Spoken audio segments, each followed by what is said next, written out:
Good morning, everyone. Sun is just not quite topped the trees yet. It's about 71 degrees. Humidity is about 87, but until that sun gets up, the humidity won't feel too awful bad. I've been promising a garden video, so I'm going to do a quick tour this morning while Bob sleeps. We're going to start with my potato cages. These are made from pig wire, and as you can see, this is a volunteer that was over in the other bed, and I stuck him in here, and then I had one of those microwave potatoes in the plastic. It had more eyes than it had potato, so I opened him up, cut him up, let them dry a couple of days, and then put them in my 2 potato cages. And as you can see, I have potatoes. Now I won't do any canning of potatoes this year or dehydrating.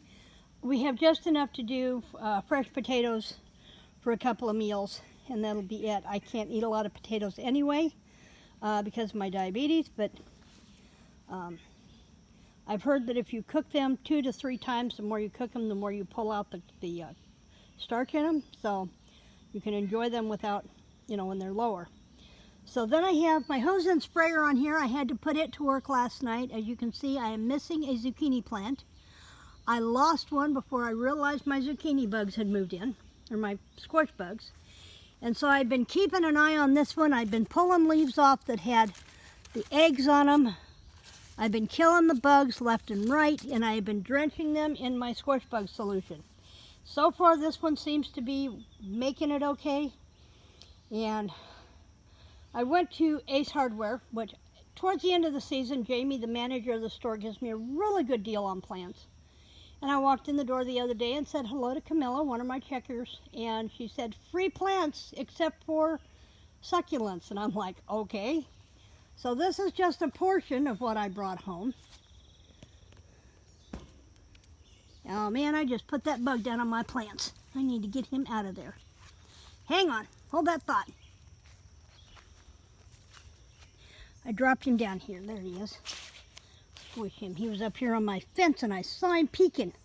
Anyway, sorry about the mess around, but this is just a portion of what I brought in. I have a beautiful 2 hanging baskets, one of geraniums and a mixture, one of petunias. And then I have all of these geraniums, and I love this geranium. This one is so pretty. And in a minute, I'm going to show you what I'm going to do with those. I have caladiums, and I think these are all going to go around the propane tank, and we'll see how they winter over. I have one tomato plant here that was in the trays.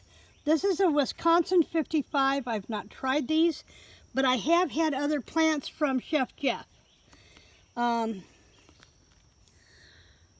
Generations of gardeners have delighted in the flavorful fruit and unique color of heirloom tomatoes. This old-time favorite was bred by J.C. Walker of the University of Wisconsin in the 1940s and thrives in a wide range of growing conditions. So we will see what these do. I have 5 of those plants, I believe. And then I have a stevia plant and an oregano. They both look kind of chintzy, but we'll give them a shot. And then I have this Xenia that is absolutely gorgeous when it's blooming. I'm going to cut those dead ones off. I'm going to get it dead-headed. And if nothing else, that's a $15 pot. So even if the plant doesn't make it. This is my second potato cage. These 2 were my volunteers that I transferred over. But then you can see there's a baby there. There's a baby cluster there. And there's another one coming up there. Should be getting some more babies in through here. Okay, now we're going to walk down. Oh, that made me nauseous. I need something besides my cinnamon donuts this morning. Walk down here. I have 2 30-foot beds. Got the idea from, I think it was Homestead Heart. I will link her channel down below. And this is a lasagna bed I've been working on since last fall.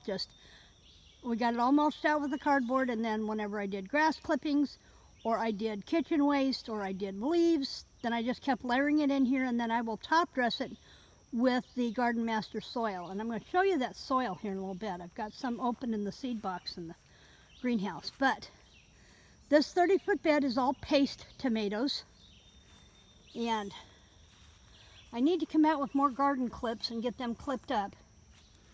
Got these little garden clips at, let's see if I can get down here to this one. Got these at Dollar Tree. Now garden stuff at Dollar Tree is going to begin to vanish here in the next week because they're going to start bringing in back to school stuff. Warehouses in the back rooms of Dollar Trees are stumped full of back to school stuff right now. These are starting to get blossoms, and you'll notice this little white thing down here. This is a 2-inch by 6-inch length of PVC pipe, and when I first put the seedlings in the ground, excuse me, I put one of these little things down next to the seedling, and it acts as a water reservoir and lets the water release down into the root system without drowning the seedling. And I've got one of those next to every single plant, and you can see I have my first paste tomato coming on. Lots of blossoms. And there are 17 of these plants down here, and interspersed with marigolds. This is a worm tower. Let's see if I can get you down here and see the holes. This allows the worms to crawl out and get into the garden, and allows you to also put in waste and break it down. I like the tomato towers for breaking down the waste, letting the worms do their thing, and then I can scatter it through the bed. But I think I'm just going to continue in the other beds to lasagna layer and just dump worms, like 4 containers of worms to a large bed. And here I need to bring down one of those clips and get this puppy clipped up so it doesn't keep falling over. I also don't pinch mine off. I pinched mine off for the first time last year, and I did not get the yield that I normally get. So I'm not pinching this year. I will let them do their thing. Keep them tied up. Now I have 3 cattle tubs of slicer tomatoes. These are Better Bush. They're a determinate, which means they don't need a trellis of anything. They're a bush type tomato. But look at the size of that tomato. It fills my hand. Those are going to be good slicers. There's 3 of them on that cluster, and it may make it hard for them to produce, so I may have to pop one of those and fry it. That's my story, and I'm sticking to it. But these are finally just starting to really load up with fruit. And here's the thing, when you start seeing blossoms and your plants start setting fruit, keep putting water to them. That's what they need. They need the water. Now, those free tomato plants that I got, I'm going to go ahead and top dress this bed with, at least down through the center, with some of my Master Garden soil from Menards. And I have 6 tomato cages left that I can put them down through the center of here and get them in the ground. 3 of the plants say that they are great for patio, and they're in a trellised pot, but they're really starting to show wear, and I'm afraid they're getting root bound. So I'm going to get them out of there and get them in real dirt and let them do their thing. I need to weed eat out of the center of these 2 beds. This afternoon we'll run up to the firework place. I know the guy who owns Hale Fireworks here in Missouri, knew his mother for years, and so I go up to his fireworks stand down here in Mountain View, and I get to load up with all the cardboard that I want to mulch out my beds with. Then I'll start getting these prepped for next year. These are probably going to be peppers and onion beds next year. But I'll get the cardboard in here, and then I have composted straw bales over here from volunteer tomato plants last year. I'll get that moved over into here and start getting this dressed and prepped for next year. Far over there you can see that I have 2 more 4x, I think those are 4x8 beds. And we're going to move those. I'm going to clean up the old U bed, and they're going to go over here. And then I have a 4x10. We're going to take all this out, which we have done before, and it comes back. But we're going to get this all out of here this year.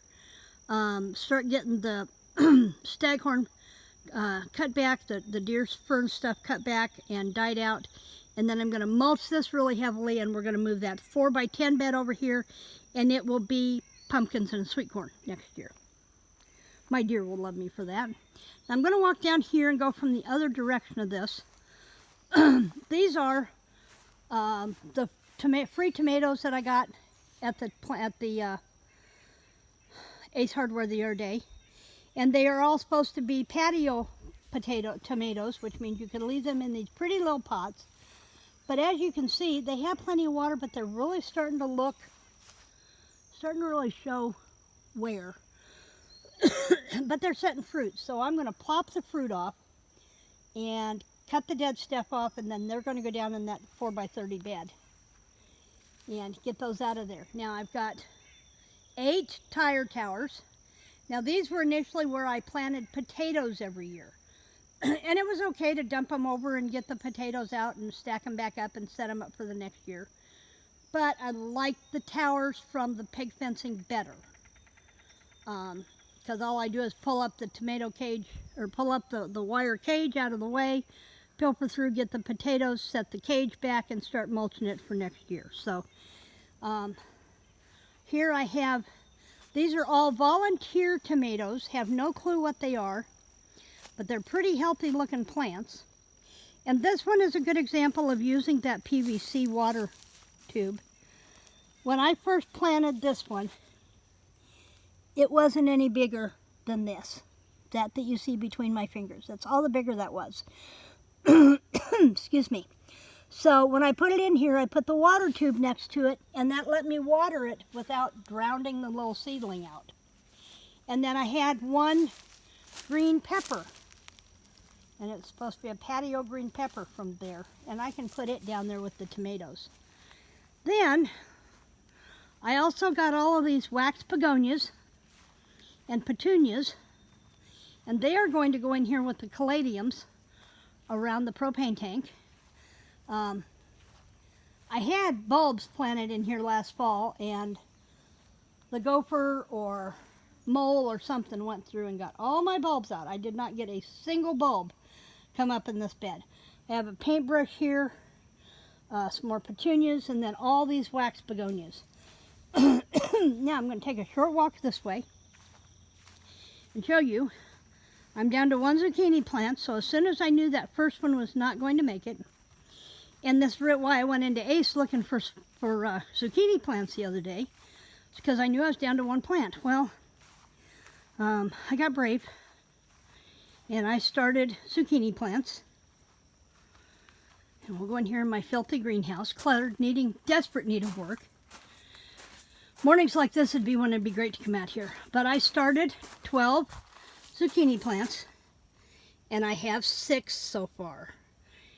7 zucchini plants so far. I just set them. These little trays are what meatballs come in from Walmart. Look, there might have been 2 seeds in there. And they fit the K-cup coffee cups, or coffee pots, perfectly to hold those in there. So we'll let those come up, and then I will get those planted out in the bed probably in a couple of weeks. We'll let them do their thing here first. Oh, the dirt. That's what I was going to show you in here, the dirt. This is that Garden Master dirt. Look how light that stuff is. It's not your typical garden soil. It's like a potting mix. Very light, very fluffy. I love it. And I can mix it with some cow manure and thicken it up a little bit if I need to. And then Bob built me this Sifter Deck that I can sift out the pots from last year. I have never ever had 100% germination in my seedlings, ever. Last year I had 150 tomato plants that came up. The seeds came up. So I got part of them planted before we had to go to Oklahoma for 4 days. We set them all around to try and have water. And by the time we got back from Oklahoma, it was so hot I couldn't get outside. And so I lost majority of my tomato plants last year. And so I have all of these pots to dump, get the stuff out of them, dump the seed into the dirt into the sifter and get it all cleaned out. And then I will get these pots washed up and they will be ready for next year. My other thing is this is going to be a flower tower. It is a card rack. I got it at an auction several years ago. This thing is heavier than suck. And I'm going to blast it off with the power washer, and then I'm going to spray paint it green. And I'm going to line each of the card pocket slots with either some composted straw or some coconut layering. And I'm going to plant flowers in this next year, and I'll have a flower tower. And then I have one last thing. I have my butterfly garden over here that goes on the whole west side of my garden shed. And I have moonflowers getting ready to bloom. Now these will not bloom until after sunset. They're a little bitty bud like that, but each of those little petals will open up and the flower will be about this big around. I need to get them staked up so they'll be pretty, but those should bloom out tonight. And then in the morning they'll close back up again, and tomorrow night they'll do it all over. I don't remember part of what's out here. I need to look and see, or plant identify or something. But this fall I'm going to clean this bed completely out. I'm not going to clean it out, but I'm going to cut everything back. It is 16 feet. I believe that's what we did, was 16 feet. 1, 2, 3, 4. Yeah, 16 foot length by about 3 feet deep. And it's all for butterflies. And I had, earlier this year when the monarchs first came through, I would mow past here and I would just get a cloud of butterflies up off of this milkweed. It was so pretty and enchanting. So that's it for my garden walk this morning. I'll be back in a few days, give you an update. I'll have those other tomato plants in the garden and we'll see where we're at. Remember to be prepared, be safe, and be blessed.